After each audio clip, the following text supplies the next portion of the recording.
जय हिंद जय भारत।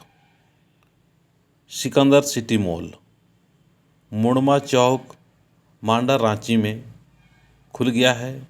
यहाँ हर प्रकार के कपड़ा मिलते हैं, साथ साथ में सरना झंडा, सरना गमछा, सरना साड़ी, धोती, जैकेट, बांडी, सब अच्छा अच्छा सामान मिलते हैं सही रेट पर। इस वीडियो में मोबाइल नंबर दिया हुआ है, उस मोबाइल नंबर से आप संपर्क कर सकते हैं।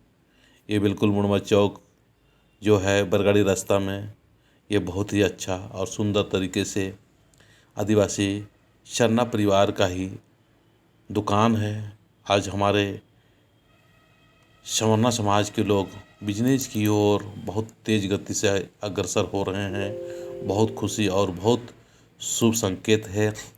हम सभी लोग इस तरह से जो बिजनेस करने के लिए पहल कर रहे हैं उन्हें सहयोग मदद करने के लिए थोड़ा सा अपना सोच को बढ़िया और सकारात्मक करते हुए अपने अपने दुकान में आने की कोशिश करना। जय सरना।